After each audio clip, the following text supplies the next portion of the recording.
문화재 범죄 유형 및 회수 사례에 대해서 대략적인 설명을 드리겠습니다.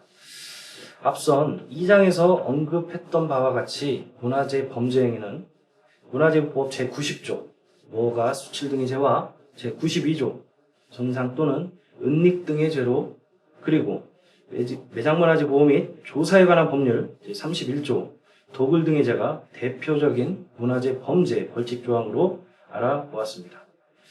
이러한 벌칙조항과 관련하여 최근 발생한 위반 사례에 대해서 대략적으로 설명드리겠습니다. 첫 번째 사건은 문화재법 제92조 위반 사항입니다. 이 사건은 1989년 8월에 지정된 보물로 제1008호 만국전도입니다.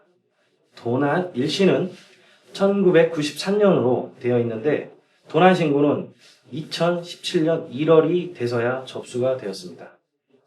종종 도난 문화재의 경우 종중이나 사찰 등에 대량으로 보관되고 있어 과거에는 관리가 잘 이루어지지 않고 어떤 종류의 문화재가 없어졌는지 모르는 경우가 많아서 뒤늦게 인지하고 신고되는 경우가 많이 발생합니다.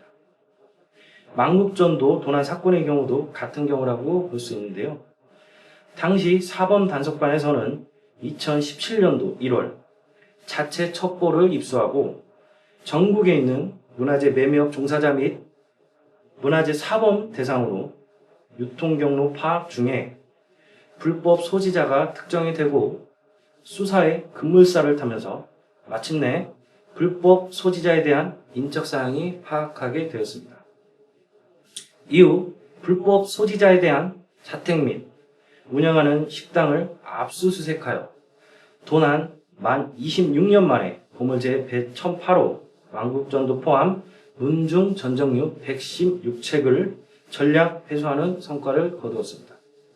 여기서 잠깐 화면을 보시게 되면 당시 그 자택 및 식당을 압수수색 영장을 집행하여 보물제 1008호 만국전도 및 전정루 수점을 회수하는 현장 사진이고, 그 옆에 사진을 보시면 언론 브리핑 현장 사진입니다. 이 사건의 수사 기간은 약 2년 정도 소요됐으며 공조 수사 기관은 서울지방경찰청 지능범죄수사대와 공조하여 좋은 성과를 냈던 사건으로 기억하고 있습니다. 여기서 가장 기억에 남는 장면을 설명드린다면 당시 자택 압수수색 영장을 집행을 했을 때 불법 소지자가 침대 밑에 숨어 있어 발견 당시 깜짝 놀랐던 기억이 있으며, 제가 많은 도난문화재를 회수했지만 처음으로 보물을 회수하여 기뻤던 날로 기억되고 있습니다. 그럼 두 번째 사건으로 매장문화재 보호 및 조사에 관한 법률 제31조 위반 사항입니다. 이 사건은 1981년 6월 사적 제274호 중국 송원대 유물 매장 해역으로 지정된 지역에서 발생한 해저 도굴 사건입니다. 도굴 일시는 1980년대로 추정되며 당시 피의자가 신안 해역에서 장수부를 고용, 교사하여 해저 유물 100여 점을 자신의 자택 앞마당에 은닉 보관하고 있는 도중 경제적으로 어려움을 느낀 나머지 유물을 일본으로 불법 반출을 시도한다는 제보가 접수되면서 수사를 개시하게 되었습니다. 이 사건은 2018년 10월에 접수가 되어 제보자 진술을 토대로 불법 소지자가 인적사항을 특정하고 공조수사에 착수하게 되었습니다. 이후 불법 소지자가 자택을 압수수색을 통해 해저유물 87점을 압수하는 성과를 거두게 되었습니다. 화면을 보시게 되면 당시 압수 유물에 대한 언론 브리핑 실시한 현장 사진으로 다양한 형태의 유물들을 압수한 것으로 볼 수 있습니다.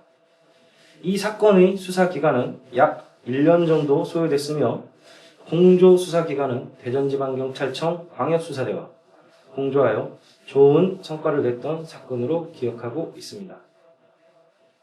마지막으로 문화재보호법 제90조 위반 사항입니다. 이 사건의 경우 제1교포 A씨가 2016년부터 2017년까지 허위로 품명을 기재하는 방식으로 국제우편물 EMS를 통해 일본으로 4차례에 걸쳐 문화재를 밀반출한 사건입니다. 여기서 잠깐 알려드리고 싶은 것은 문화재청 안전기준과 소속으로 문화재 감정관실이 있습니다.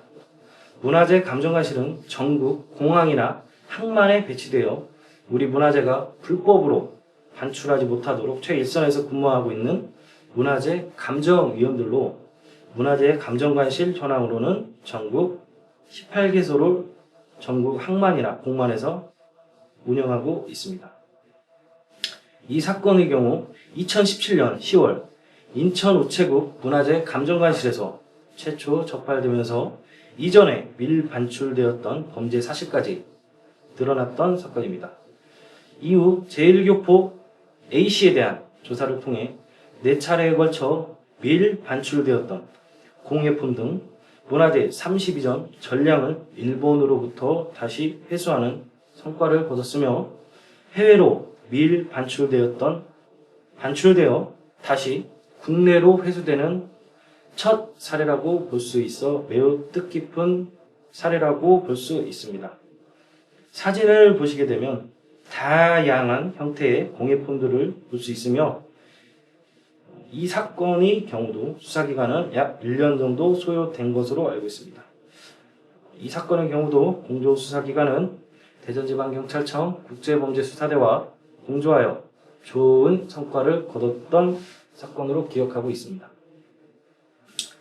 마지막으로 강의를 마치고 길지 않은 시간 동안 문화재청 사범단속반에 대한 활동에 대해서 경청해 주셔서 감사합니다.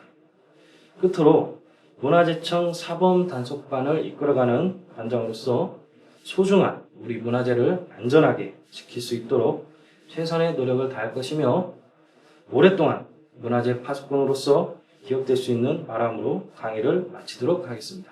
감사합니다.